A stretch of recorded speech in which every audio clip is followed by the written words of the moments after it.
Whoa! We're 25.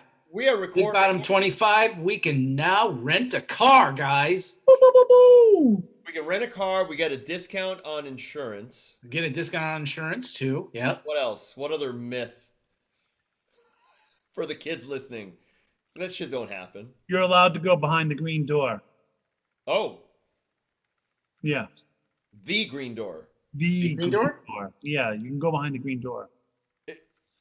Who's We have a bar in town called the Green Door. Is it like that?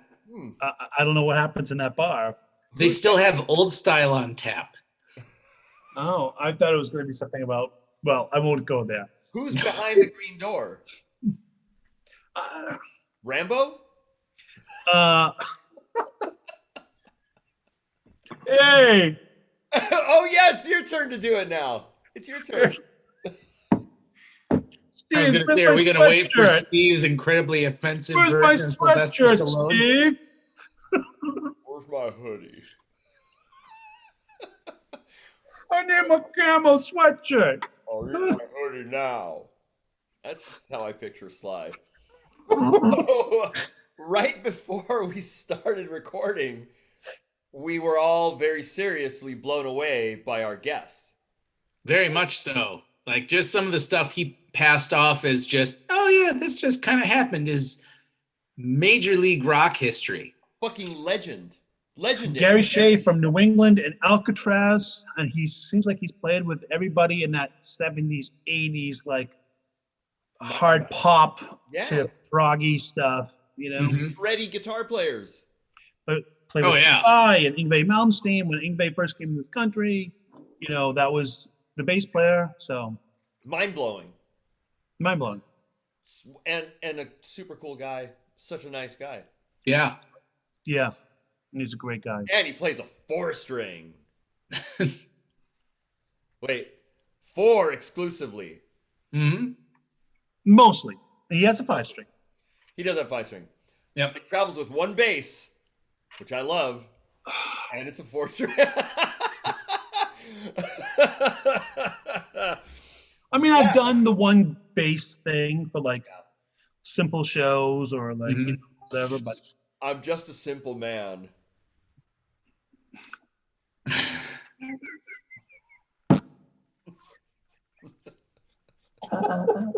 this is gonna be a running thing now, right? I'm a simple man, Jenny. With my hoodie. I'm a simple man, Jenny. It's I'm a simple man, Jenny. Forrest Gump. Forrest Gump. Yeah. That's what he says. Please All run of off and Steve's go. impersonations are just melding into like one thing. So All the now same. Please run off you with can that imagine guy, Sylvester become a drug Stallone addict, saying and that. get pregnant and then come back to me. So one bass, pretty cool. Yep. But Makes life a lot simpler too, you know. Yep. Also pretty cool, Steve, to find out that he cut the original Alcatraz album on an L1000. mind blown. Yeah. That's really cool. I love that pick guard. That his Yeah. style weird pick guard. I I really would- like that. In my mind, it wouldn't work, and I saw it on that L1000, and I saw it on his Jazz. Fucking works. Looks Yeah. fantastic. Looks really I think it looks great. Yeah. I love it. Mhm. I mean, he Love it. he was so kind of influenced or enamored with that Telecaster bass. They took the pickguard and kind of it's great, man. But yeah, that L1 that blew me away. I'm kind of stoked that he said he's gonna take some pictures this week of Mhm. him in the bass doing some video. And I can kind of share that. So and that from what he alluded, he's the original owner. He's had it since Yeah. the early '80s. Yeah, he's the original owner. Yeah. Yep. Then he has that badass 65 Jazz. Even though it's had some work done to it, that's still. I've had to come in and learn all that New England stuff to play with Hirsch, and So- he's got some great lines. Am I what he just did a little thing when we kind of behind the green door, you know, afterwards, but his lines kind of have these fourths and almost like Anthony Jackson-esque kind of things. Is that correct? Or was I So yeah, he does do like a lot of slide down forts and Yeah. melodically plays up and like Very. it's almost Mhm. That's very reminiscent of Anthony Jackson, like when he first did like that shock track. Yeah, then back. dude, Yeah. that's really cool. I mean, if I have listened with stuff with like headphones on and really had to dissect it, and I'm like, Sure. oh, okay, to play it as authentically as I possibly could. So That's amazing. And it's almost, I mean, Alcatraz is like this, like he was saying, what is it, like the English version of, sorry, spacing out Maybe right like now. like a Deep Purple. Thank you, Deep Mhm. Purple. Yeah. But it just, Like, yeah. fucking soulful. That's just a great soulful band. Mhm. So yeah, and I love the story with the two Z's. And he's been playing with Jimmy, the keyboardist, for Decades. for 4 decades. Yeah. And Jimmy's another one that looks. These guys don't look their age. He's 70. He's 70. Yeah. Are you kidding me? That's crazy. He looks so young, like what, 40? Hirsch is a couple of years older than him and hardly has any gray hair. Oh my God. So these guys actually made it out of that era, that style, that crazy lifestyle, indulgence, party. They came out of it healthy, like Right. looking good. They seem like they all, he took care of himself. He bicycles all the time. I mean, that's really, really cool, man. And always took the music seriously. Didn't drink, didn't do any of that during. Yep. Before, during, Yeah. always went after. So, Rehearsing every day, long days. Woodshed. and that's a good work ethic people miss. I think the fact too, like he was saying about rehearsing for hours, is that I think I hate to put it into this thing, but kids these days kind of get up to the point, like if they do rehearse something, they'll get it up to, oh yeah, we got it, and then you're good. Whereas like they were just hammering this stuff Yeah. until they couldn't get it wrong. Yeah. And at the same time, working on musicality, chops. Yeah. I mean, playing that long, that's going to build up. You're just going to be able to play forever with being like, all right, facility. Right. When you play it till you hate it, Yeah. you do get to another level. Yeah, it's amazing. Even if it's simple stuff, it Well, doesn't matter. Yeah. yeah, it's that stuff where, we're like, let's say the three of us were in a band and we're just hammering stuff like that. It gets to the point where I'm not thinking about what I'm doing anymore. I'm looking at what's Steve doing and how is my part fitting in with his. And then now that I've got those two down, how is Tony's part fitting in with all of us? And then that's where you get that magic of like, holy crap, these guys are really just breathing together. You start listening more, The 10,000 hours, Yep. with each other and playing with it. But I'm thinking of the three of us in a band would be pretty cool. It'd be funny. It'll be very funny. It'd be pretty sweet. I mean, it could be like the, what was it, the Stanley Clark, Marcus Miller, Victor Wooten project? Yeah. MAP. It would be MAP. Moody Araho Puleo. Or Oh, Paleo Arajo, or that would be Pam. Full name is Pam. Bam. Paleo Bam. Arajo Moody. Or we could just We go. have to do an EP now. We have to Yeah. do an EP. Oh, wait. How about AMP? Araho Moody Puleo. Oh. Or APM. Yeah. Apum. Apum. APM. I like APM. I like Amp just as much as I do Pam. Yeah. I'm going for APM. Or PMA. PMA. PMA. Because you Isn't have that to a swear in Russian? PMA. It's almost Italian. PMA. Nice. A Croatian or something? Maybe. If any of our Slavic, listeners are out there, please correct me. Yeah. Yeah, and if Steve has insulted you in any way, you may be entitled to financial compensation. Call Larry H. Parker now. APM or PMA. We might insult somebody every gig and every show, and we don't even do it on purpose. I'm insulted right now Good. by your lack of liking two consonants together. Oh my God! You need a double two dots Yeah. over it. I am very, very insulted. You can't let them be together. Can't let the P and the M. Gotta have the A in between it. How dare you? Two hard consonants. Okay, fine, sure. Yeah. Hey, who's our sponsor? Donnybrook Coffee from Peabody, Massachusetts. Wait, Peabody. Peabody. We call it Peabody. Where I'm from. Yeah, but everywhere else in the world says Peabody. So this one time you go Peabody. I was expecting Peabody. Peabody is what I would say. Yeah. You threw me off. Peabody. I was thrown off. But I like Peabody. Sorry, but I have to think of globally. Yes. You're a global. You're a global thinker. That's what you get for linking those consonants together, Steve. Yeah, right. Here's your 2 dots over your M, all right? That's an umlaut. That's called an umlaut, I believe. Oh, okay, all right.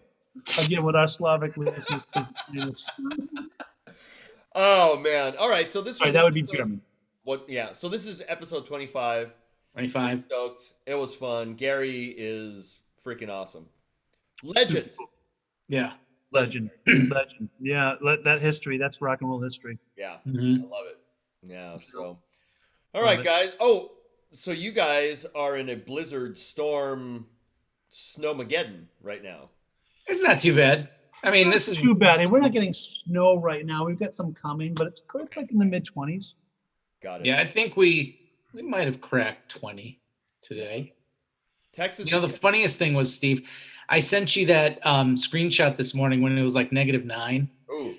It went down to -14 before it started going up.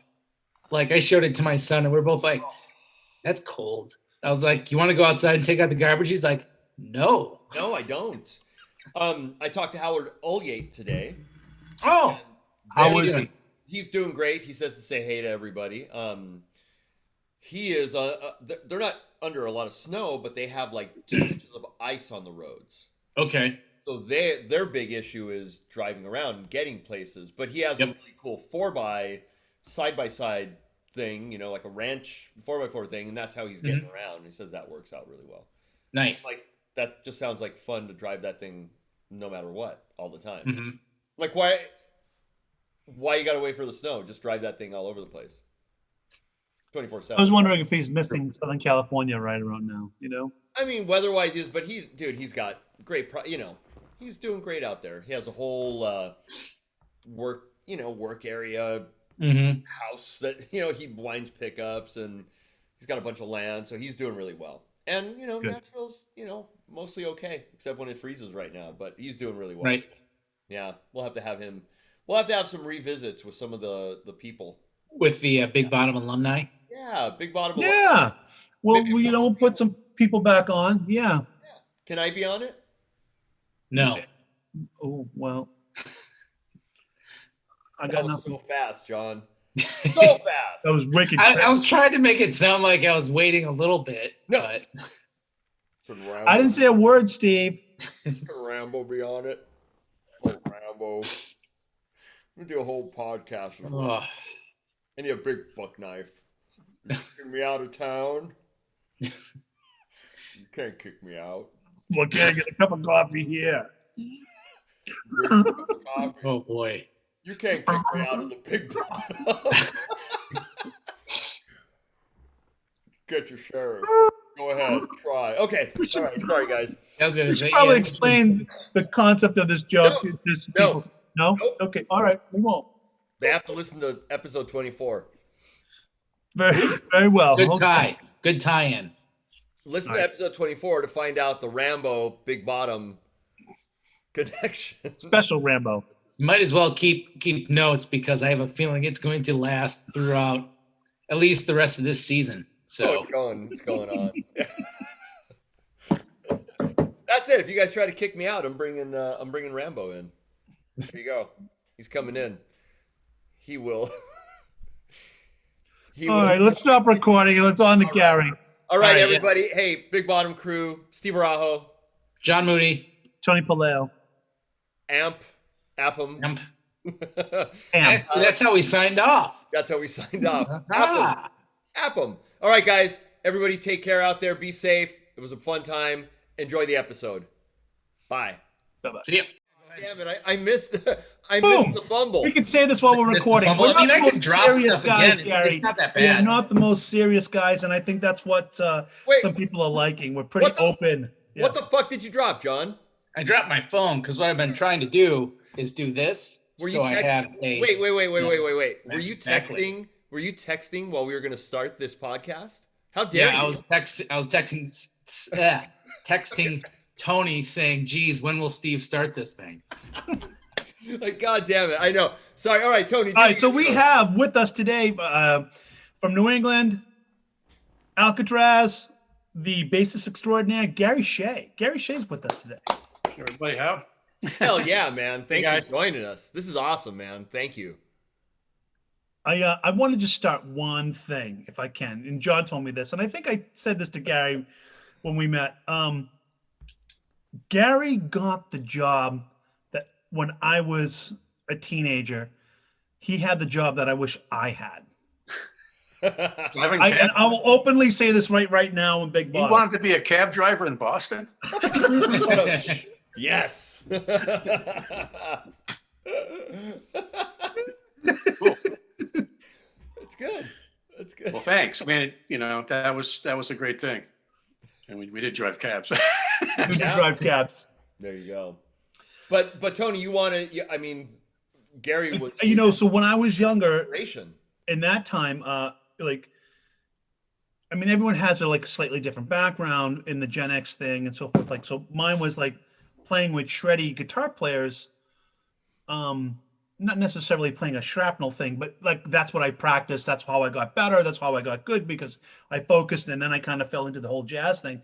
And Gary already was playing with the best guitar players on the planet. I mean, literally, in the rock realm, that was him. That's So awesome. he had the gigs I wanted, man. And at that time, what was the gig you had, Gary? What was that gig? That was, I know you played with Steve Vai You're talking Alcatraz or New England? in New England. Well, Alcatraz for one, yeah. was you know? fantastic. That'd be early '80s, mid '80s. Early '80s. Nice. Right. Ingve, Steve, Danny Johnson, Yeah. Oof, Yeah. Jesus. I mean, Steve Vai. Yeah. Just Steve. amazing. Yeah. Fun playing with him. Did you enjoy? Oh, hell yeah, we had a great time. We're still good friends. He's on That's awesome. our last record, the last Alcatraz album. He's on. He submitted a track, and Hmm. the track rocks. So "Dirty in the City" it's called. Wow. Yeah. Is there ever a track that Steve Vai did that didn't burn? That wasn't just Yeah. fucking rad. He's from another planet. Just amazing. Yeah. And we got him out of Frank Zappa's band, and Wow. he had his old jeans and T-shirt on. He told me he'd never be flashy. And I said, "Yeah, right." What? Sure. Steve Vai never flashy? Yeah. Then he joined David Lee Roth. Was like, "Hey now." Yeah, as Hollywood as it gets, Mr. 777. Yeah, Yeah. He's I a good saw guy. that. Yeah. He's a great guy, great player. Learned a lot of stuff from both those guys. That's awesome. And everybody I've played with, I've learned a lot from. Hmm. Whether it's John Fannin from New England or Michael Monarch I played with in London, which is Detective, Wow. unknown, great band that got kind of passed over. Okay. But Michael Monarch he's the original Steppenwolf guy. He's the guy that plays Born to Be Wild. Oh man. Oh, He wow. plays Okay, like, yeah. he plays like Jeff Beck. He's scary good. Oh. Well, I think that's the key too. Is I mean, you want to definitely take something away from, especially music. You want to learn. You want to never stop learning. Hopefully, right? That's So,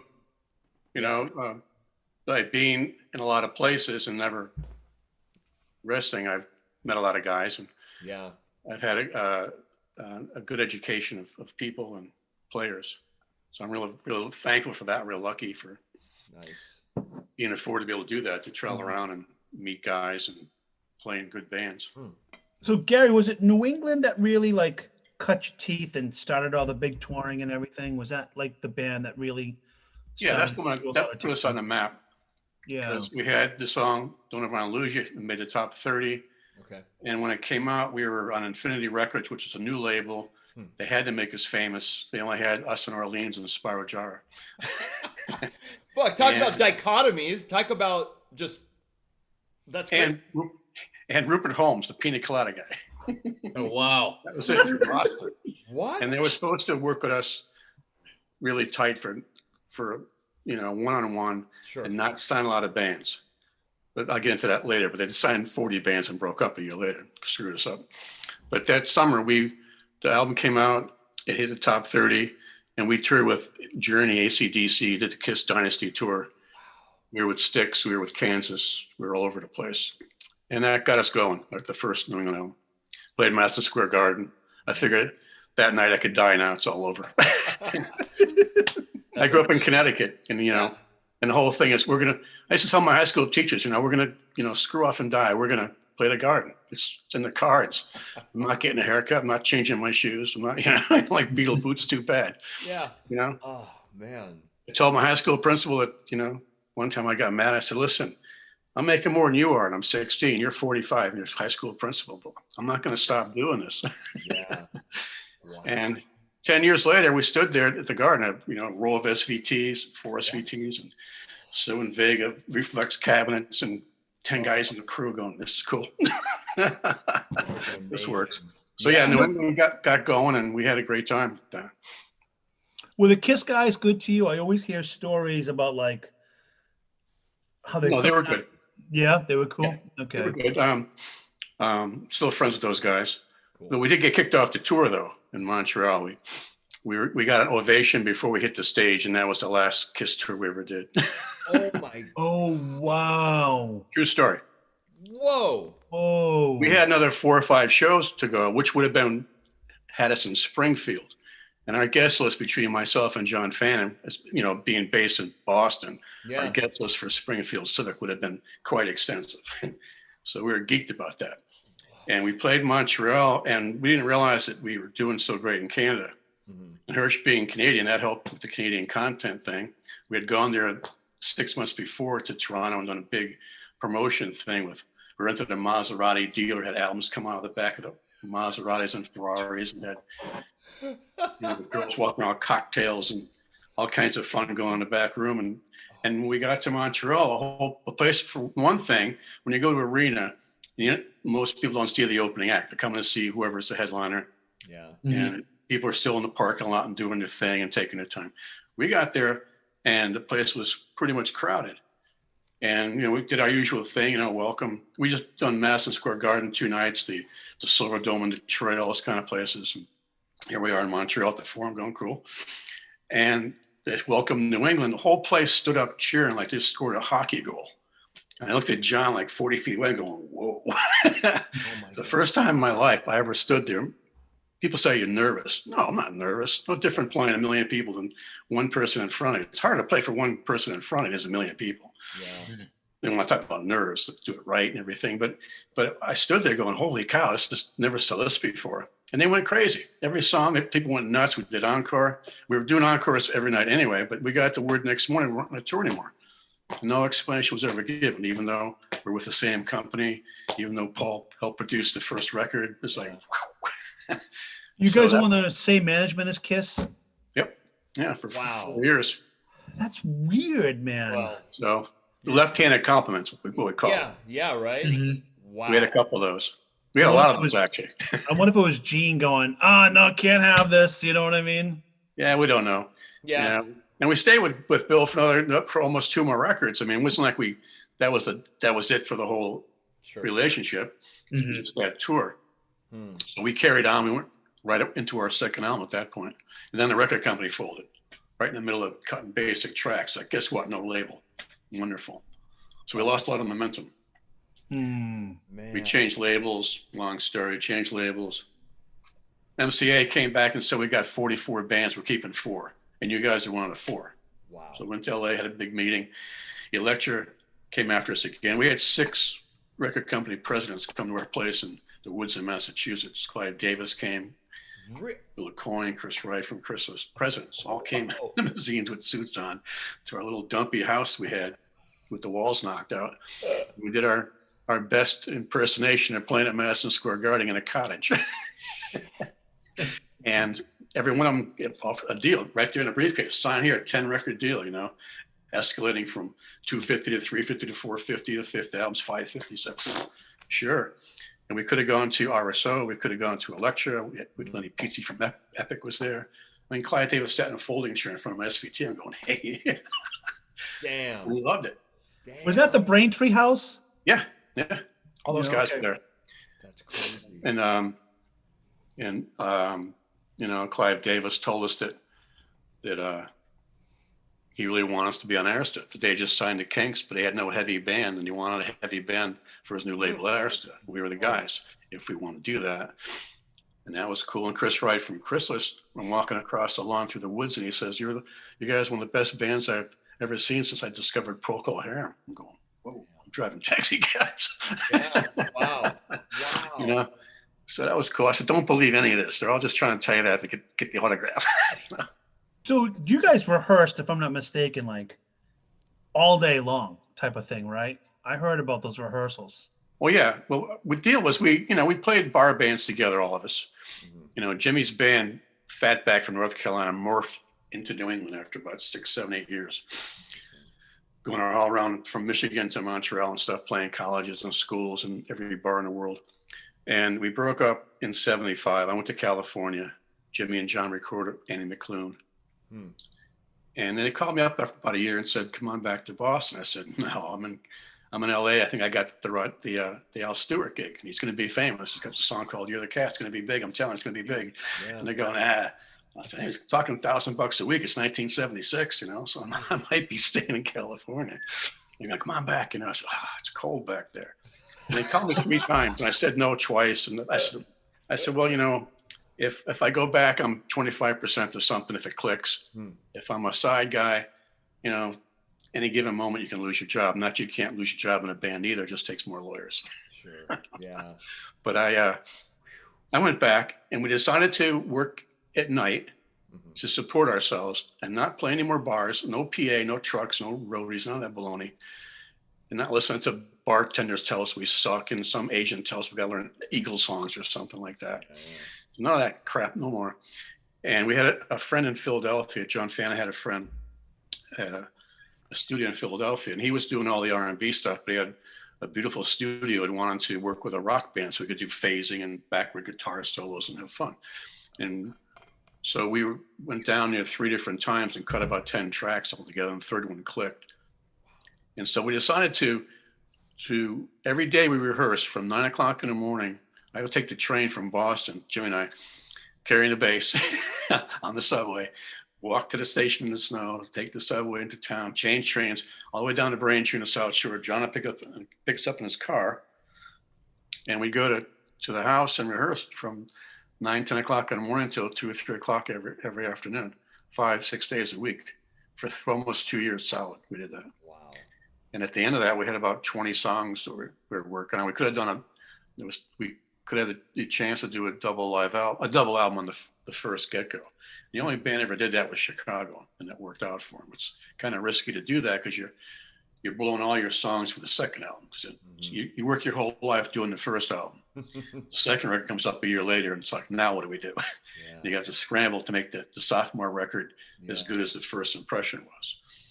But lucky for us, we had a lot of songs. But that was what we did. Because a lot of bands, you know, everybody works in the daytime. Then they go to rehearsal at nighttime when they're drinking coffee at 7 o'clock at night and they're falling asleep and want to go home, go to bed, and nothing gets done. And you don't rehearse. So we thought we're just going to bang away this stuff all day long, not worry about the rent from playing bars anywhere. And we did that. And if I fall asleep in a taxi cab at 2 a.m, fine. I don't pay the rent. But we don't have to play bars. And that's the reason we did those long daytime sessions. And it paid off. We got a lot of work done. We tore those songs backwards and sideways, and no one's really ever produced a band. We did it ourselves. To this day, we're still doing the same thing. Even though our output's not as much as it was back then, we've worked on some new songs here and there. So that was the long.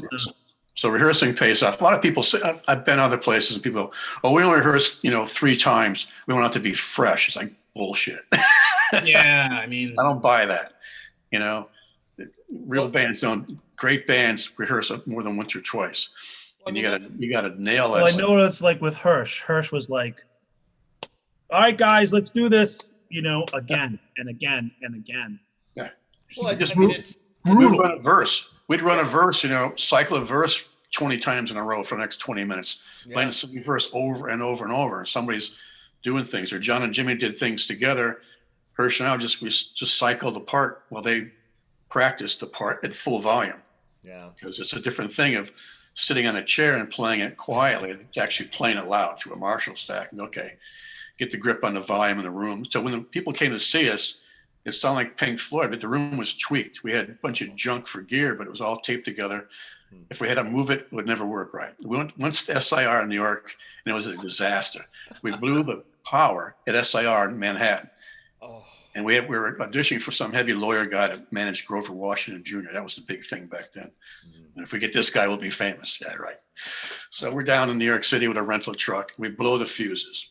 And the staff is freaking out. No one's ever blown the fuses here. The Rolling Stones rehearse here. It's like, well, not the Rolling Stones. Fix the power. Wow. So it ruined the whole day. You know, we wasted our time doing that. And we said, never again. We're not going to do a showcase in a club. Yeah. We're just going to, you know, do it on our terms. And we have 16 track demos, which was a big deal back in 1977 to have that. Wow. And they can come see us play live. We can play the stuff live. That was the whole big thing. People like the music, but can these guys play live? We'll come to Massachusetts and we'll play it for it. We'll play it 20 songs back to back. Yeah. And they went, okay. And they did. They came and it all went really well for us. So Well, I mean, that's literal woodshed. Like that's practice. Yeah. That's getting your chops up, man. Summer, You're winter. that long, just playing, shedding. You know, and at the same time, you're learning. You're not just by yourself shedding, but you've got musicians, so you're working on musical dialogue. I mean, that's a huge growth thing. You know, I mean, Right. that's real life woodshed, which is rad. That's Right. amazing. You know, you say, take it from here. All four guys, boom, take it from there. Yeah. You know exactly where we are. That's And awesome. and we were really, really tight. And so we still are, even though we don't see each other as much as we used to. But we just, the four of us have this affinity together. Yeah. That we just know the music and I know what the bass should be doing. Like on our newer things, which the bass do, basically should do this. And John goes, that's great. You know, I wrote the song, but I wouldn't have thought of that. That's cool. Sure. And that's how I make color the sound. And Nice. so I'm an advocate of rehearsing on your own before you get there. And then when you get there, rehearse too. No drinking. Yeah. And every place we've always gone, you know, hey man, you guys are going to jam tonight? No, we're not jamming.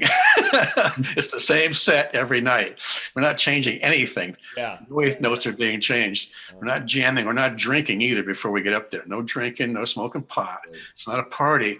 This is what we do. We play music, seriously. And you can't play this stuff drunk. Trust me. And I respect that, man. That's It's not going to go well drunk. Well, Yeah. I mean, you take it. This is what you do. This is Yeah. Mhm. And after the show, sure, drink some beers, have fun. You know, we're leaving town on a bus. We're flying out. Yeah. Great. Have a great time. Get some sleep. Then do it again tomorrow. Yeah. But all next days, there's no beers at noontime or anything like that. Yeah. Wow. And that's a good policy. That's Some awesome. people, I see, you go to rehearsal studios and see all these different bands and their little cubicles. Now we got 6-packs and coolers, Jack Daniels. Yeah. It's like that's not Yeah, good. Hirsch was like that. He's like, no drinking here. I'm like, no, I don't. I never do, you know? Right. But that was one of the first things he said to us as a rule. Like, Yeah. you know? And none of us are saints, but we just don't do it before we play. Yeah. Yeah. Mhm. Have your facilities. So, Think and people. Yeah. you know, like it didn't work out for Ace because of that. You know, Ace had problems with drinking and stuff, and he got himself in a lot of trouble. Mm. So then where did it go into Warrior? You went into Warrior, you know? Well, we switched to Elektra Records. We did our second album in Boston, right on Newbury Street, and Intermedia Studios, which had done nothing for 10 years except the first Aerosmith album. And then they were doing like commercial sound things, and we decided let's go there. It's 2 stops on the trolley from my house. That works for me. I can walk there. We asked Michael if he'd come from London and use that place, and he said sure. He brought an extra gear from London to augment that, and did the second record in Boston, and we mixed it at Media Studios. The first album we did L.A., New York, and London. We spent a lot of money on that first record. We were in L.A. for 2 months, and we were at Cherokee and Davlin. And we sang at Electric Ladyland in New York and mixed it at Trident in London. This time we thought we're going to regroup in Massachusetts. If you're not from Massachusetts, you're going home. Maybe local. We cut everything down. We shaved our budgets down big time. And did the second record, but we had to go to court to get, we decided MCA wasn't going to really be good for us. It's just too many bands. Elektra swore that they'd make us the American Queen and all that stuff in their words. And we said, okay. And so we did the second album, and we had a song called Conversation. It was kind of a Cruel to Be Kind, kind of acoustic, Cruel to Be Kind, Conversation. Mm-hmm. Just because at that point it was the Clash and the Pretenders and the Sex Pistols. The whole thing hit at that point, Elvis Costello. And all of a sudden we're old school dinosaurs. We're going, yeah, right, whatever. And we thought the song Conversation was a good thing for the radio at the time. And instead, Elektra decided they were going to do our song Explorer Suite, which is this big 9-minute opus with 2 keyboard players and no guitar player. And they had some engineers someplace chop it up and try and make it into a 3-minute single. It was horrible. It was just a mess. And they put it out, and everybody said we're dinosaurs and we suck. And meanwhile, we're on tour that all winter long with Cheap Trick and Molly Hatchet in Kansas and everybody else slogging out there across the country in the snow. And then the third record, we decided we're going to use Todd Rundgren, which we were all geeked about because all of us were big Nas fans. And I loved the Nas when I was in high school, saying I want to be in the Nas. And I want to move to Philadelphia and be in the Nas because that's my idea of a band, that kind of English we all like, the guys in New England like English bands. That's why I moved to London prior to that. I didn't want to play boogie, didn't want to be a blues band. Wanted to play more like the Moody Blues or ELO or The Move, those kind of bands, orchestrated rock. And so with Todd running the controls, that was cool. We went to his house in Woodstock and rehearsed at his warehouse where Utopia was their headquarters. Wrote all the songs the week before. We went in there and did a whole record in 52 hours. All the basic tracks were 1-2 takes, and that was it. I was going, whoa. And it was great. And he, went right along, right? And when it came time for the background folks, that's when we started getting picky. Because he loves singing and working on harmonies a lot. Spent a lot of time more on the singing than anything else. And it went really good. And then we had a song called Don't Ever Let Me Go that we thought was a runner-up to Don't Ever Want to Lose You. And had a lot of singing, very beatly, that whole thing. And had another song, and Todd said that the lyrics were so let's make it like Be My Dirty Dream Tonight or something like that. We'll call it DDT. And we said, that's great. So they wrote these words, Be My Dirty Dream. You're the kind of girl I want, be my dirty dream tonight. And we sent a copy to LA to Elektra. And they said it was unbelievable. The girls are dancing on the desktops. It's a hit. It's a hit. It's a hit. That's the song we're going with. And they said, fine, I can't piss off the label. You got to work with them. They put it out, and every female program director and music director in America said, we suck and we're male chauvinist assholes. I'm not going to play the record. And so they threw us off Elektra. So now we're back in Boston. And we're not with Bill O'Coin anymore because he's too busy doing Kiss. So we cut our thing with Bill. We're managing ourselves. We called Todd up. We said, hey, what's the shot? Coming up to your house and doing a 4th record. He said, no problem. Like you guys. Just tell me when you want to go and we'll fit it in. So we're in our place working on a 4th album. Again, had about a dozen songs going. And then John just decided he was going to quit the band. And we're going, oh, no. And he's the main songwriter, lead guitar player, and the lead singer. It's like, we're going to find a guy that does that, So we put the word out, got a lot of guys that are interested. And we talked to Gene, and Gene said, we got a guy in LA who's ghostwriting with us named Vinny Casanas from New Haven. We grew up like 3 miles from each other, just never met, same age and everything. And he had played with Dan Hartman and Laura Nyro and Edgar Winter and stuff. And he was writing out in LA with Kiss. And Gene said he's great. He's a great songwriter. He sings great, sings like Lou Gramm, and he plays great guitar. You could have him. He's too short to be in Kiss. So he came to Boston. He learned our music, and he sent us his own demo tape that was really cool. We thought this is pretty good stuff. So we learned his demo tape. Oh, When he came, we took him up to the airport, 11 o'clock at night, brought him our place out in the woods and played his music for him and just nailed it. He was just freaked out. Said, man, nobody in LA plays like you guys. We decided, let's just end the New England thing right now.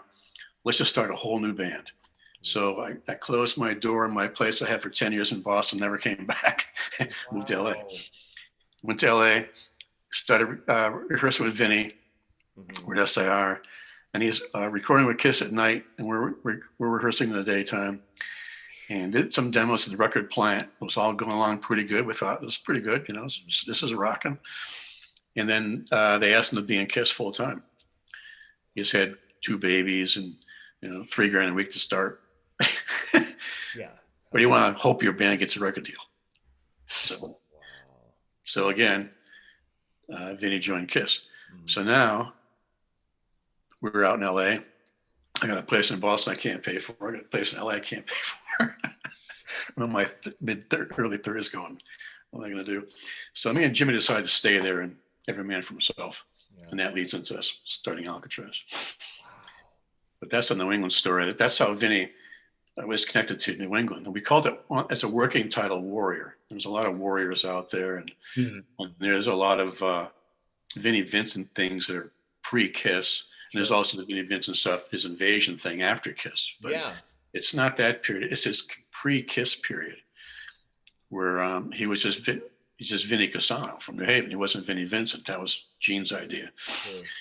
So, wow. I heard about the tapes being going that Hirsch, when he was working with Hirsch, about some of the tapes Vinny took.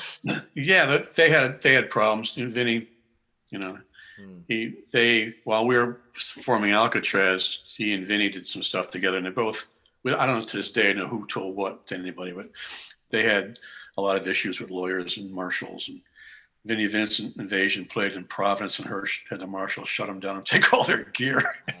Yeah, that was actually Worcester. I was a high school kid at that show. Oh, really? Wow. Yeah, and like it was the story, the opening act, like because he came to Massachusetts, and they had the marshals come and confiscate all their gear. My man Hirsch. Now is all He's this brutal? Is all this IP fights, intellectual property IP fights? Is that what like? No. They had. The story is that they did some tapes together on the hopes of getting a deal, and Vinny ran back to New York and had some other drummer redo Hirsch's drum tracks and got a deal without him. Okay. So he went after him. Okay. And you know, and we tried. I said I don't know anything what you guys are doing. Yeah. I have a funny Vinny story about that around that time. Vinny was out here borrowing a lot of gear. And one of my teachers played both guitar and bass at the time. Rest in peace, Mike Turner. Had one of his, like the latest Marshall head, whatever it was at that time. Vinny borrowed the head and took the head. And then Mike's like, I need my head back. I need the head back. You know, what's going on? I want my amplifier back. Right. So Vinny sends, or somebody from his camp sends the head back, and it's obviously the guts removed. So he picked it up. It's really light. You know, I'm like, oh, fuck. But what's the smell? They opened it up, and it was a bunch of women's underwear inside the Marshall head. The guts missing. Wow. And there's lots of stories going on about what's going on with that now. So it's too bad. You know, he's a great player. Yeah, I saw out here because I'm West Coast, you know, LA, Orange County, County, but I saw the Vinnie Vincent Invasion with Jim Gillette as the singer, and I want to say they opened up for Maiden. Okay. It was a crazy show, and Jim Gillette was supposed to have like the highest pitched voice ever, like all that, you know. And I was like, all right, whatever, you know. But it was crazy. So that was I saw them open up, and they were good, like whatever. But Maiden is fucking Maiden, so. Vinny sang great, but he didn't want to play guitar and sing at the same time. So that's okay. So that's why he got the Jim Gillette guy or the lead singer. Right. Interesting. Wow, that's insane. That's crazy. That's when Vinny had like the hair, like you know. Oh yeah. Cubie down. Yeah. All of them. Everybody had the big hair. So. Right. Wow. So did you come back? Have you lived in LA after that, or did you come Yeah, I back? lived in LA for 15 years up Oh, in West wow. Hollywood. I Okay. was in West Hollywood Hills for 15 years, looking down. I could see the roof of the Hyatt house from. I could see the pool from my bedroom. Wow. Had a great place down it. I lived on Hollywood Boulevard. People don't realize Hollywood Boulevard goes up into the hills after Oh, yeah. across Laurel Canyon, Yeah. goes all the way up Yeah. to Sunset Plaza. Man. And I had a great house up there, 8800 Hollywood Boulevard. That's For a a long nice. time. That was all during the Alcatraz years. Okay. So That's so interesting.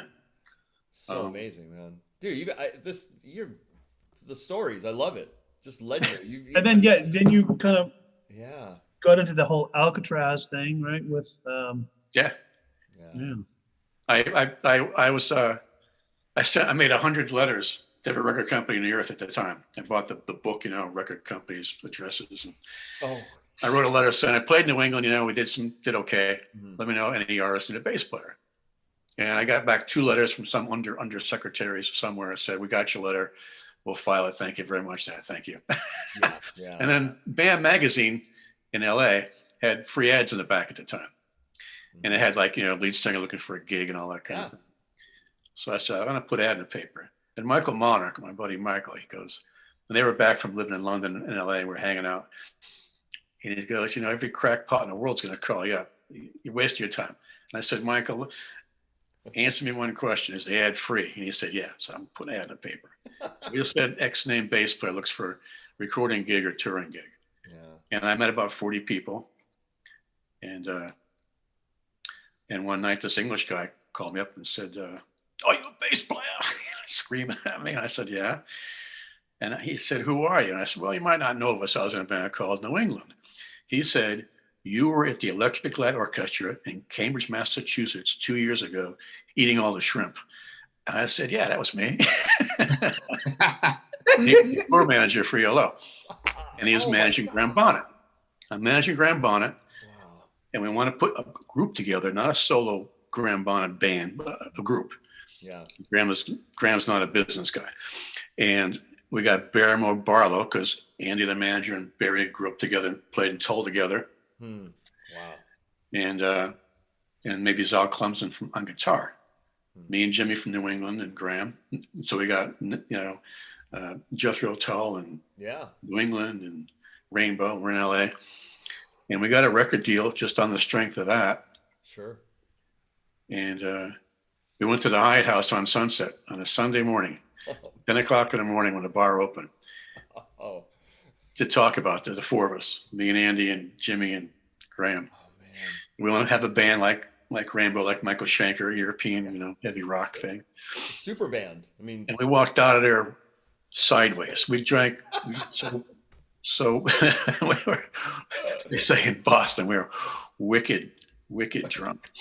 Wicked. Walking sideways out of it. So Wow. we started rehearsing, Graham and Jimmy and I, Mhm. and Jimmy actually had a song on the 4th New England thing that didn't get released. Mhm. That he wrote, and he played it for Graham and that's kind of cool, kind of a Motown kind of thing. This is Alcatraz, kind of Motown. How do you put Motown and Alcatraz in the same sentence? But we did, Yeah. because we're older guys. Well, I mean, Alcatraz, it's a soulful fucking band. Yeah. It really has soul. I remember, dude. I love the band. Yeah. We just go about it a little bit differently, and Yeah. and that's the song "Island in the Sun." Graham wrote lyrics to it, and if you listen to the latest New England, we just released a 40th anniversary 5 CD box set, and one of those CDs are these demos that we had, rehearsal demos for that 4th album that we never did with Todd, and that song's in it. It's called "Take Another Ride." And it's the Island of the Sun. It's the video, the first video. It's the big hit for the first Alcatraz album. Amazing. Yngwie hated it. It was in a major key. Oh,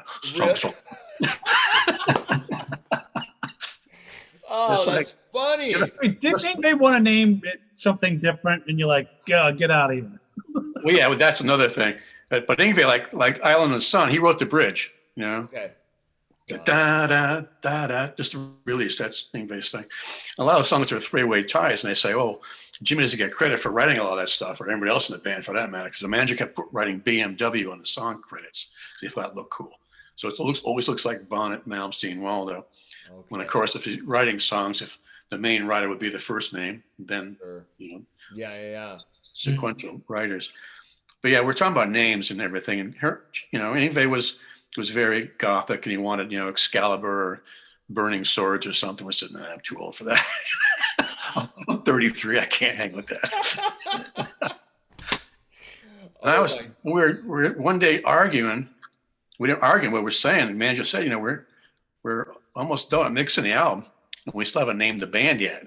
Oh man. And I said, having been in New England and going to all these record stores for all these years to see if our album's in the racks and all that stuff, you go to A, if you're a regular person, you go into A and look at AC/DC, Aerosmith, and you go kind of Z and see Frank Zappa. You never really get to the O's and the P's and the M's. Kind of like no man's land in the middle of that rack. Mm-hmm. We were in between New Riders that are Purple Sage and Olivia Newton-John. A lot of action going on there. So I said, it'd be cool to have a name like, starts with an A, like all of a sudden out of my mouth came the word Alcatraz. Wow. Everybody just jumped up saying I was brilliant. I said, I know that. I get it. I mean, it's an amazing name, and it's two Z's. Yeah, two Z's, like jazz. Yeah, I love it. That's fuck yeah. And, that's a fantastic name. Yeah. That's great. It's amazing. To set us apart. I see, you want a heavy name? What's heavy than Alcatraz? That's mean and nasty. Yeah. There's nothing nice about that. And the two Z's make it look even cooler, And yeah, jazzy. The guy did it. If you look at, do you remember the movie called All That Jazz with Roy Schneider? Yeah, of Mm-hmm. course. Yeah. If you look at that poster, the All That Jazz poster, the artist ripped off our logo from that poster. Oh my the God. two Z's and the way it centers out. Wow. I'm looking at that right now. And that's the Bob Fosse movie. Yeah, the Bob Fosse story. Yeah. Can you see the poster? Do you see it? Oh yeah, it totally is. I'm gonna fly that in. Totally. I'm flying that in the video. That's badass. Oh my God, man. There was some band in Germany, Alcatraz, with three Z's. Yep. There was some other band in San Francisco called Alcatraz, was a club band. We spent a whole bunch of money getting rid of that. Yeah. But the two Z's helped for that. That's awesome. So we became Alcatraz. I love that. That's how the name came along. And of course, that brings up the whole prison thing. And our whole thing, had we gone further, was to be like our videos where the drums are up on a tier, like Jailhouse Rock. Where Okay. The tier. The drums would be up on the second level, and we'd have girls dressed like guards with uniforms and stockings on as backgrounds and nightsticks singing, in the background. I'd be playing bass. We'd have a good time. And that was the plan, to have a stage show, had we got the money and everything, had we not been on Rockshire Records. Oh man. The record company we were on didn't know what they were doing. Oh. And it didn't get promoted. And now everybody in this world's got this first record. It's got to be Plutonium by now. Yeah. I don't have any gold record. I've got nothing. The label just gone away. Oh. So you can't get any. At least give me if you're not giving me any money, give me a stupid painted piece of plastic disc. Yeah. It's saying that it's sold. Wow. Oh my God. So that's okay. But we're still rolling, and that's a great thing. That's good. That's good to hear, man. I remember in high school, I think it was high school. I just remember when the Steve Vai years and the video and the incredible playing and looking at Steve and a wall of carvings with like two caps and two hats on each thing, and it was like, wow. Yeah. I had a wall of Randall. I had a Randall endorsement, both Jimmy and I. We actually, Yngwie could have had Randall too, but he wanted to keep the Marshall. I understand that because the Randall stuff was solid state. Yeah. But I had their RBA 500 heads, I had two of them, and they were 350 RMS solid state. And they were great. I had them. I just sold the last one a year ago. When I moved to Florida, I sold one. Wow. I had. And the thing's been working for 35 years. Like I said in the ad in the very beginning, you turn them on, they work. Unlike the SVTs, got to keep messing with the tubes and changing them and checking the coal sauce. I was spending about $1,000 a year at least having the crew guys go through my 3 SVT heads every few months, make sure nothing catches fire and blows up and all that stuff. I love Ampeg, still do. I have an Ampeg PH 500 I play through right now. Nice. That works fine for me. Sure. But I had Randall, and I had 8 2x15 cabinets with ported horns. It was this monster cabinet. So we had a wall. We had, I think there was 17 stacks on stage. And Jimmy had 8 of their PA cabinets for keyboards. Oh my God. Now we had more money in row cases than some bands have for their gear. Yeah. 20, 30 grand just in row cases. So But and that was our thing. You know, that was because my point was you're not a headliner, but when you have an opening act, you got that kind of gear. People walk in, I know 15-year-old guys. I know how 15-year-old guys think. You got to be good. If I see 5 Marshall stacks, these guys got to be good. So come on, it's our stuff, you know. And I learned also at one point, especially with KISS, was that we had that kind of gear in New England as well. But as soon as they unveiled the KISS stage, people forgot about us in a nanosecond. This huge stage with the Marshalls built into the walls and ramps. So we started headlining, and we decided to drape all our stuff in black. Our whole back line got draped. So the opening act come in with a twin reverb and something else on a little drum set. They're not going to be standing in front of our wall of stuff. So when they're off the stage, our guys go out there, pull the cloth. The kids go, whoa, now we're talking. Now we're talking. That's why I paid money for a ticket. Yeah. That's awesome. Why I'm here. And off we go, you know, kaboom, kabang, right from the first song. Let's rock. So that was our thing. We always had that equipment kind of thing that, you know, we got in trouble with Thin Lizzy for that. They said they didn't know who we were. And when the truck opened the door, they thought we were Pink Floyd. They got intimidated and freaked out, and they did some crazy shit to us. And long story, but they said, take his left-hand compliment. We screwed you guys because we didn't know who you guys were. And you guys are great. We're going, damn. And we said, well, okay, fine. So let's go to the bar and drink. Yeah. Oh my gosh. Let's be friends. But yeah, they were freaking out on us. Really? Wow. Yeah. So, and it's hard to travel that much gear. I mean, today, you know, we fly in one SVT, one cabinet if I'm lucky, and that's it.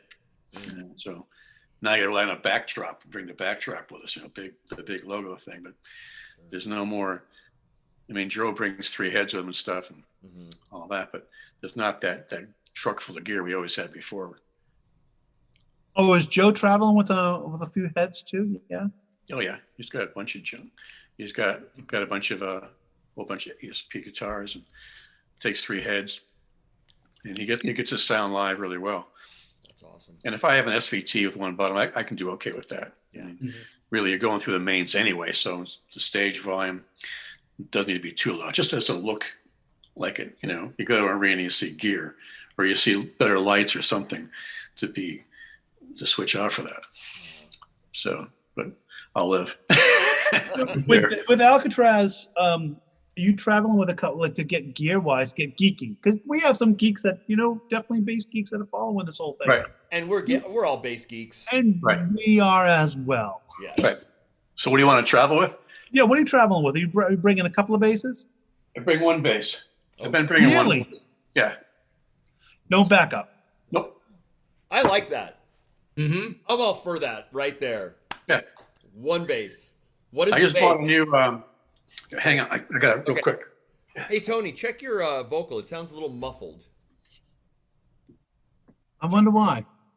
Still? It's all right. No, that's all right. It'll work. It'll be fine. What are you drinking, John? I am drinking the. So I just bought that. Oh hey. Whoa. Oh shit. Look at I just that. bought this 60th anniversary P bass. It's a Oh, cool. 2007 or 11. Fuck yeah. And it was the James Jamers thing. My first bass was this bass with sunburst. But I put a white pearlite picker on. Nice. Okay. It's just a stock Fender. But it Just sounds great. I mean, I use it in the last New England stuff we did, nice. and I carry that. Can't go wrong. I have one. I've got a Warwick bag. I've got 2 great Warwick bags I've had. I just bring the one thing. I put those, you know, those tubes you use in the pool, those plastic. Yeah, The noodles. Yep. The Yeah, noodles. I just stuffed the bag with those things. Stuff it around the perimeter of the headstock and the body, I put them under the neck. I got all kinds of foam, so it doesn't weigh anything, but you can pretty much walk on it. You're not going to hurt anything. And a bass is pretty tough anyway. I mean, Yeah. you really got to, unless you walk on the neck, Yeah. It's not a Thunderbird. I had a Thunderbird and the neck got broken off. So you do that. Man. Well, yeah, So- yeah. But I've been just taking one bass with me. Wow. And it's just easy because I get on a plane, and if I can't get on a plane with me, they can take it to gate. Yeah, Yep. check it. They take it, they throw it on top of the stuff. I come off the plane, the guy's got it first off the plane with the baby carriages, and I'm good to go. It's not going into transportation Yeah. in the beginning of the airport. You'll never see it again. Right. Hey, I know what that is. Yeah, thanks.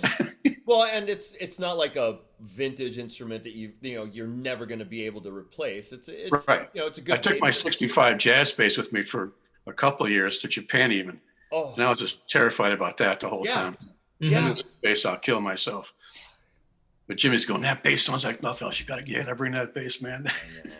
Just the other day, he was telling me that. Oh, So Yeah, Virgin will let you go on. I've done this a handful of times with a double gig bag. Mm-hmm. I'll have a mono with like two Right. 35-inch scale basses, and Yeah.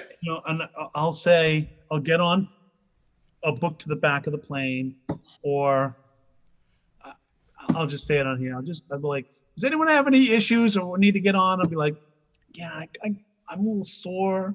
Can I get on now? So you can get on. Right. Boop, right on the overhead. Mm-hmm. Hellboard, boop, right on the overhead. Yeah, I'm the same way here. I was carrying two basses for a while. I had a mono bag, double bag. It's just so big and clumsy though. So I'm just gonna have one bag, one bass. And if it breaks, I'll borrow one from somebody else that night, or I'll Yeah. borrow another one tomorrow morning or something. So, I mean, even there's a lot of like even Squire basses. I mean, they're Sure. not hateful. Yeah. Mhm. I've got a Squire fretless. That's a great bass. I bought it for $300. It's got a great growl to it. The Yeah. Jocko version of the Oh, Fender is yeah. like 1500, 1600. This Squire thing sounds great. It's like, why get anything else, Yeah. for that? Not particularly about that. Yeah. But I mean, and it's the same thing with this. I mean, it's It's a workhorse. It's great. Mhm. it's like $900 off Craigslist, Yeah. and it's great. It's Wow. I like precision necks. I'm not a jazz neck Sure. guy. Sure. Mhm. A little bit My bigger. first bass was a P neck, Mm-hmm. and I like the wider neck, especially in the front here. Sure. When I go to do an F sharp or something octave, I'm like, get Mhm. this little skinny neck. That's just not a guitar. I'm not playing a string. I'm playing a bass. I think there's tone in more mass. Yeah. It's The just more sounds- mass, I feel like it is something substantial. Right. I don't want it to be weigh 5 ounces or anything. I don't want Yeah. it cut out and hollowed. I want solid body. Yeah. Alder. I don't need exotic woods. I just don't think they sound that great. Leo, it's got alder wood. All these spaces are just alder wood and it sounds great. Mm-hmm. It works. If it ain't Works broke. for me. I think the G&L is mahogany. I think the older ones are mahogany. Yeah, this is I Oh, believe little so. sweet. But that's fantastic. I brought this Wow. to the first, I used it on the first Alcatraz tour. I used it recently, last 3 years ago. We were playing on the West Coast, and I brought it to, we played Reno, LA, a bunch of dates in Texas. And I took this, and it's kind of funny because nobody knows this is the bass that did that first album. That's awesome, man. That's an L1000. Yeah, That's an original, and it's like an 8081. Hell yeah. Nice. That's my It's got- favorite. I love the cracks in the Yeah. lacquer. Oh yeah, the checking. oh yeah. That looks amazing. Fucking nitro. That's nitro. This is some gig in Wisconsin, someplace. We just froze to death. Yep. Yeah, it's it's a little cosmetic, but it still fucking works. Yeah, it's It was beautiful. bad. Oh yeah. Uh-huh. Dude, that's just That's mahogany for sure. Yeah. that's just a There's a big good. chip out here somewhere. I painted Oh, it yeah. black. That's just Here. real relic. That's Yeah, real you can see the relic. mahogany right here. Yeah. Dude, that is rad. Wow. Wow. That bass has gotten love, man. That Yeah. thing is awesome. And I like the pickguard because I like the Mhm. Telecaster pickguard. So I have my jazz bass, Wow. but I've always had the Telecaster pickguard. Wow, that's cool. You grab that really quick. All Don't right. go. Yeah, please. Yeah. We won't go anywhere. I like his geeking. Oh, dude, the geek is. Well, now I need to ask about the 8-string and 10-string, the double Oh yeah, for sure. about those. Because I don't know about them and he does. What are you drinking, Tony? A little coffee? I'm curious. I'm out of our sponsor's coffee as well. So this is Okay. Oh, Pete's. nice. Pete's, okay. All right, we're geeking now. Now Yes. we're going gear geeking. So I had a Telecaster bass in 1968, 69. I went down New York City to Manny's and I traded in my 65P bass like an idiot for this piece of junk new Telecaster. I hated it. I went to Boston to go to Berkeley. The bass got stolen. Went and I had taken the pick guard off. I was going to put a second pickup on the Telecaster. I thought I didn't like the sound of it. Sure. Got stolen. Had the pick guard. Went down to New York and I got this 65 jazz bass with a precision neck on it for Okay. $140. For how much? 140. Holy cheese. L series. Oh, dude. woo. And one day I was messing around. I took the pick guard off and I had the Telecaster pick guard and I put it under the strings and I thought, hey, if I just cut it down here, Yeah. it'll fit. So I took my hot knife and gas stove and chopped it off and didn't see them ever since. Wow. And I took it was Lake Placid blue. I sanded it off and got Sure. took the wood down and put some kind of shellac. I don't even know what it's on there. Yeah. That looks pretty That nice, could- man. Oh. There's wear in this puppy. Yes. Yeah. And this bass just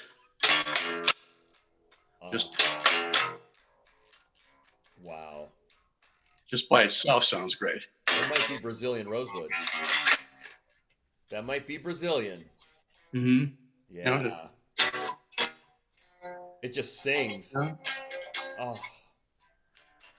And Maybe that's, That is the Gary Shea bass. That pick that's- guard, when you see it, you're like, oh, that's Gary's. This thing is rock, nice. And that's a 65, Gary? Yeah. Nice. And I Beautiful. don't want to take it on the road. It's like, Yeah. Right. I'll kill myself. I've Yeah, had it for it's irreplaceable. You can't. had it for take it. close to, I don't know, almost 50 years, I guess. Yeah. 45 years. Woo. But it sounds great. I play it every day, and Yeah. I call it the Palomino. Fuck yeah. The pick guard, that's cool. That looks cool with the pick guard. Yeah. So that's why I went to the black guard for the G&L. Sure. Oh, I love that. Okay. That looks fantastic. Yeah, that looks The great. black looked nicer than white on the tobacco sunburst. Yeah, yeah. I'll go Wow. black. So a friend of mine did it and cut the 5-ply. No, it's got the white amazing. edging on it. Yeah. So there's a definition rather than just being black against Mm-hmm. the paint. And I like the way it came out. So It looks amazing, Different. dude. Yeah, those are great basses, man. That's the P by bass. the way. That was the last iteration, Leo P bass, what he wanted it to be. Right. Yeah. And then they went to the notched headstock, Yes. They went to the notch headstock. Yeah. And some people I've seen going, why hasn't got the notch? Because it's the original It's G&L. the real one, yeah. But we brought back the unnotched, so we now have the both. Which Right. I like both, but I prefer the one like you. I like that or without the notch. My Yeah. preference, but I like both. Right. But yeah, dude, that's amazing. I love that. Yeah, and I like the ASAT bases too, the Telecaster bodies. ASATs are great. One of these days I'm gonna get one of those, I think. Oh, well, hey, well, you know somebody. I will take care of you. I will totally take. Yeah, hell yeah, man. I'll totally take care of you, man. We'll hook that up. And again, if you're out on the West Coast, you got to come to the factory, see Leo's laboratory, and it's That's cool. pretty amazing. Pretty amazing. I had a nice Jackson bass Oh, nice. that Alcatraz with Danny Johnson in it. Okay. Grover was messing around with piezo pickups, Yeah. Mm-hmm. and he had a really cool P bass, Hmm. and it was a pool table. It was green and it had playing cards paint on it, and the knobs were dice. Oh, That's awesome. That's cool. Wow. And he said, take it to rehearsal. And I was playing Aria Mhm. SB Elites at the time. Okay. And I did an Aria thing.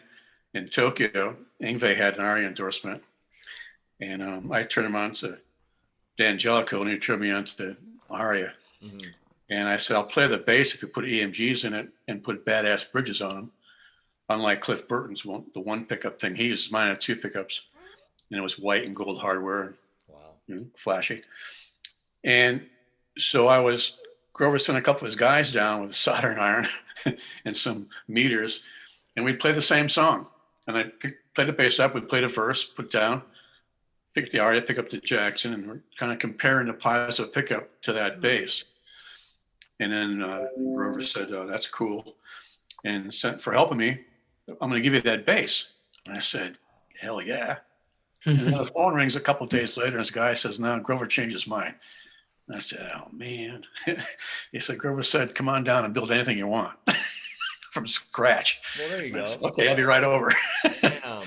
So I made a really cool Jackson bass with a piezo pickup, white. Okay. And I had the body contour because the Jackson wanted the Gibson thing. Sure. I hate having the square edge. Yeah. Rib cage. Yeah. So I carved that off and moved the knobs around and reset the bridge and did a whole bunch of crazy stuff to it. In fact, I said to Grover, I said, you want to bring it to the NAMM show? He said, stay away. I have to retool my factory because of you. Yeah. It's a one-off that everybody's going to want. And I tried to go for this John Entwistle, just rocket engine, mid-rangey sound on it. And it just didn't quite, I didn't put enough bass in it, I thought. So I wish I just tweaked the bass just a tad more. But it's a cool looking bass. I don't have it anymore, but it's a good bass. You know, Gary, if there is NAMM 2022, you should come out. Yeah, I'd love to go out. I would be there with bells on if Mr. COVID gets out of the way. Yes. Hopefully. Cross fingers. Yep. Stuff will start opening. No, you guys get some tour dates? Alcatraz has got some stuff tentatively booked? Or yeah, we're playing on Scotland in November 26th. It would be Thanksgiving for us in the States. Nice. And that's great. Playing the Winterfest. It's us and Vandenberg and a bunch of other bands. Yeah. And that'd be fun. And then we'll hopefully by that point we'll have a bunch of dates in Ireland and Scotland and England too. Because we lost 30 shows this year from the COVID thing. We had a whole European thing. We were gonna do 18 cities and 18 nights in 7 countries. Oh wow. That was the beginning of it. And all of Spain, all of France, Sure. Austria, Germany, Italy. Oh man. And then off to Britain and Scandinavia. So hopefully we'll be able to fill that stuff in. So we're working on a new album now. Cool. And that's going great, nice and heavy. And hopefully it'll be out sometime beginning of the summertime, just in time to go out there and start playing again. That's awesome. So I don't think we'll be playing much before summertime. We're lucky. yeah, I know you tentatively had like a summer tour too, but is that canceled for 2022? You know? Well, some of those dates have been 2021. moved up. There's like a show in Belgium that we're on. And in fact, New England and Alcatraz were booked in this particular festival together. And we had it worked out that New England was going to play and then Alcatraz was next. Oh my God. Yeah, because I was talking to David, the possible sound man, and he's like, "Oh, I wonder what's going to happen for touring for this summer." And I'm like, I don't know. Yeah, I don't think New England's going to make it this time around, but if we have a chance, we'll go as Alcatraz for sure because we'll be there. That's awesome. So fingers crossed, man. Yeah. Mm-hmm. So I have a question. I was reading an article. Are you playing much 8-string, 10-string basses now, or do you do that often? No, I'm not. I had probably the world's first and only 10-string bass. Yeah. I met Paul Hamer back on the first New England tour, and he made me a Explorer body with the 10 strings, and it was a 5-string bass, but it had a high string rather than the low B. High C. Okay. It had a high B, and I figured I could tune it in fifths. Oh wow. And play chords. Yeah. And do some kind of picky stuff. And when we lost John Fannin, when New England was still together, we started regrouping and trying to be like Genesis or something. And I started playing all these picky Anthony Phillips kind of things, up high and a neck, chordal things, trying to do that. It didn't really have any low end to it though. And later on, I got Paul made me a cruise bass 8-string. Okay. And that's on the beginning of the Alcatraz Live in Japan with Steve Vai. Wow. And if you look at the video, I opened the concert with that bass. It's just me and a drum machine start the thing off. Wow. And that's cool. That's awesome. And that was just a regular cruise bass with regular A string. And since then, I stopped using the A strings. It just didn't. Yeah. It's hard to get getting a low end. Sure. You can buy amp and do all kinds of stuff. And there's some great guys that do some 12-string stuff that's amazing right now. Mm-hmm. But it doesn't really work for what we're doing. I really said the same thing with a 5-string. I don't play 5s. I still prefer the 4. Nice. Just the feel of the notes. Yeah. I can't deal with the spacing being closer. I've got a real nice Fender 5-string P bass. It looks just like the other one. Okay. It's a 5, and the neck is a lot wider. And I bought it for that reason. It's the widest 5-string thing I've ever seen. Sure. But still, there's the B string there. And it's just not the same. They have the top B, E. It's one of those. There's a G, there's an A. Sure. I agree with Billy says. You got a hip tuner. Down a D, and you get pretty much all the same notes the same way. Sure. And in the concert, it's hard to hear the bass in the first place. I mean, what are we talking? And on record, it's one thing, like in that song, Breaking the Heart of the City, where I used the A string, we were tuned down to C. Oh, wow. Okay. So we went all the way down, the strings just flapping off the neck down there. Sure. It was heavy. And that was 1985, we're doing that. Nice. And so that was kind of cool. So the song was in C. Okay. And we went beyond D, another whole step. And that was one of Steve's ideas. Steve wrote that song. Okay. And you can hear it it's called Breaking the Heart of the City. That's amazing. And that's awesome. And I got, like I said, I got that 5. I had a couple of 5s. I had a Dudicus 5. Okay. I've got my friend in Cambridge, Massachusetts makes Dudicus basses. I've heard of him. Yeah. I've been playing this. This is Dudicus Tiberius. Look at that thing. This thing's rad. Wow. Mm-hmm. Yeah, really, really nice. Yeah, he's a local builder. Yeah. Friends with Hirsch. Hirsch had his studio at his house. Yeah. And, we would go into the room. Steve's studio, yeah. Hirsch's been using Steve's studio. He's got a studio and builds his stuff out in the back. It's got real nice binding. Yeah, great attention to detail. Mm-hmm. Yeah. Fuck, that's rad. So it's got Bartolini's and an Aguilar OC2 preamp. Okay. Way more knobs than I'm used to. Right. All kinds of stuff, Yeah. Things that pop and go fizz. It's got some serious low end to it. I bet. They're beautifully made. They're beautiful bass. Yeah. Yeah. So I've been taking this on the road for the longest time. Mm-hmm. And this is pretty sturdy as well. Nice. It's bolt on. Okay. Mm-hmm. And it's just a beautiful bass. It's just really nice. It's different than my Fender sound, but again, it's got a good tone to it. Still love the color. I love this. It's beautiful. It still has that workhorse thing to it, which is important. Mm-hmm. That's awesome. So this is what I've been playing. This on my Fender. Nice. I saw that in the latest Alcatraz video. Yeah. Our new video, Do You Like the City? I'm playing this bass. Nice. And I'm doing a video actually Saturday. Did you guys just do that? Like, all record all your parts separately? Yeah. It was almost like COVID. Like, all right, there's Gary. Okay, you know what I mean? Jimmy over here. Right. So. Yeah, I'm using this bass. This is another Dudicus. Oh wow. Okay. Oh, that's nice. Yeah. Mm-hmm. Look at that. Get a little cutout here. Oh, I'd put sandwiches there. Yeah. Food, some dip. Oh, that's great, man. Mm-hmm. It looks like the neck pickup is a little closer to the neck. Huh? Yeah. A little more bottom end. These are Aguilar pickups. Okay. Yep. Again, with the same Aguilar preamp in it. Sure. And the chambered thing. Yeah. A little more mid-rangey. Okay.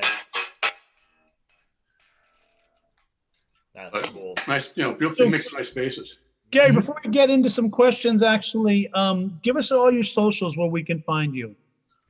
Socially, basically just Facebook. Okay. Facebook. Cool. There's a couple of Gary Sheas who are friends of mine. There's 3 of us.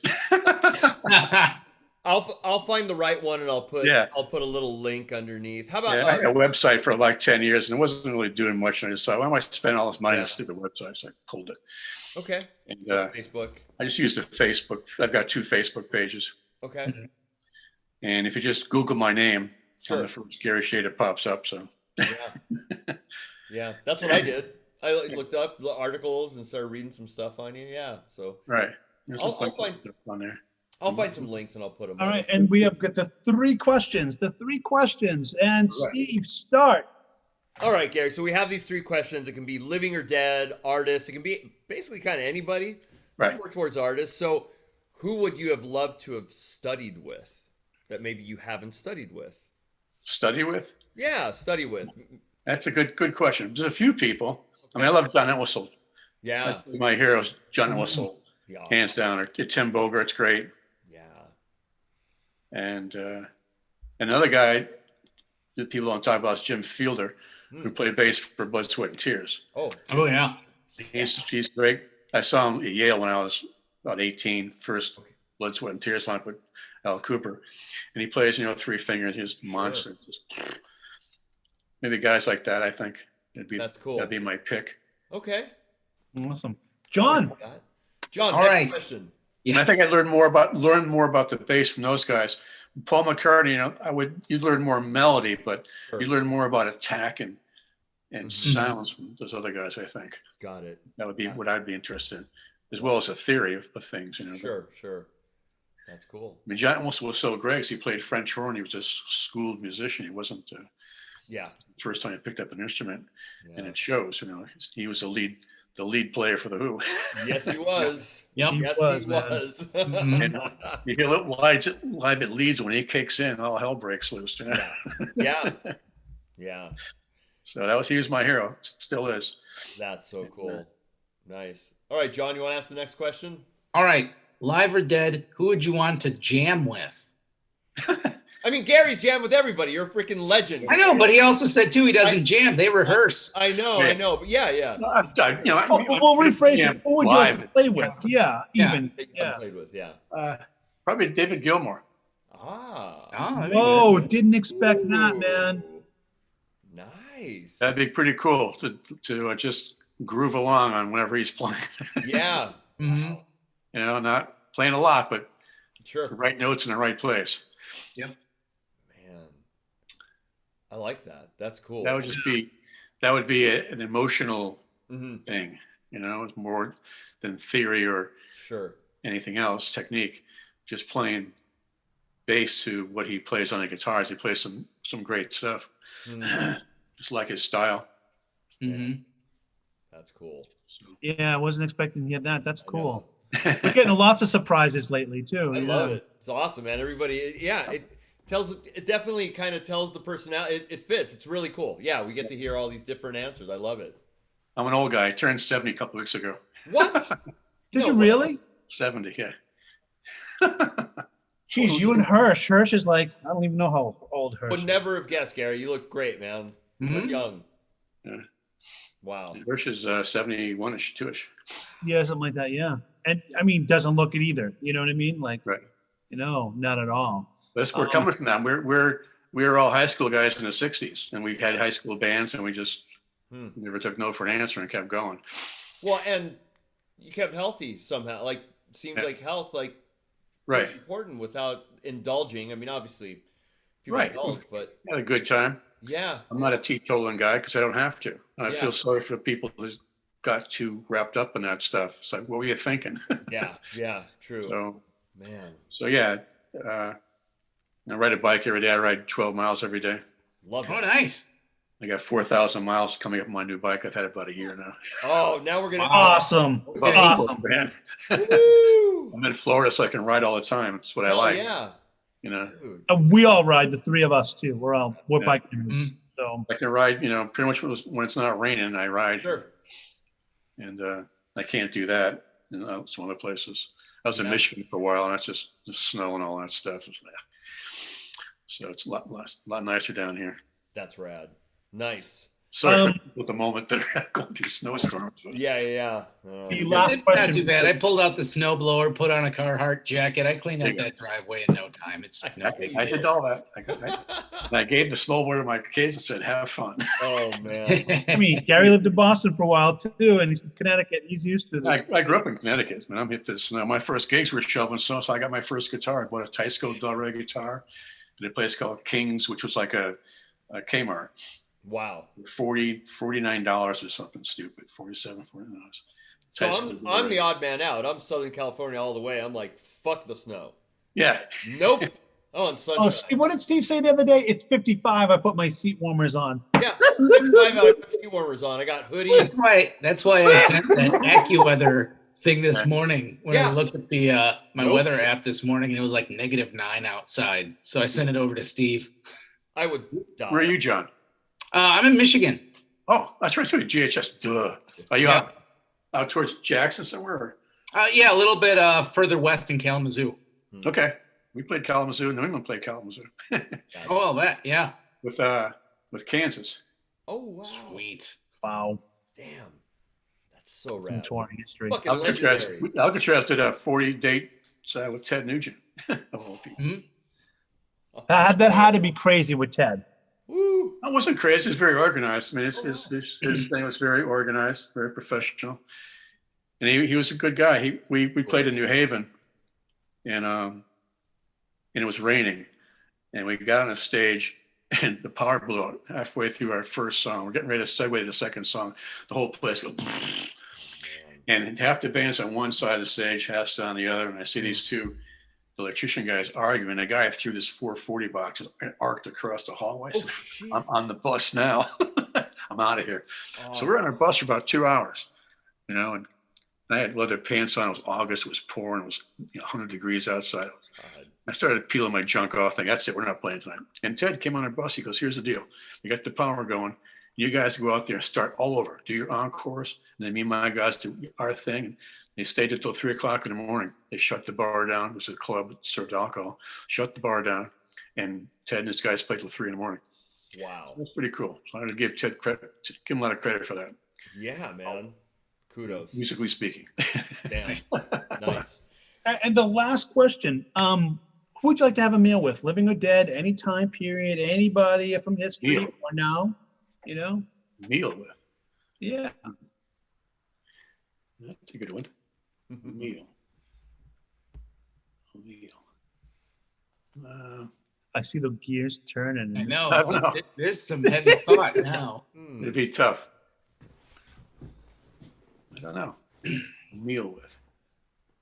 A musical person or any kind of person? Anybody. Can be anything. Anybody. Yeah. I don't know. You're not alone. Brian Bella was the same thing. He's like, really? Going through Yeah. my history book here. Going. Yeah, right.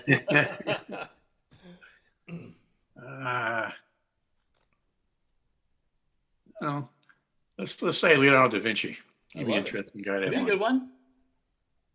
Are you kidding me? That guy's, Renaissance man. I mean, Yeah. yeah. I was in Rome recently, and I saw some of his drawings and went to all the museums and things, and Sure. good stuff. Yeah. Man, A detailed thinker. I'm sure he'd be a great conversationalist, Yeah. kidding me? Yeah, you think?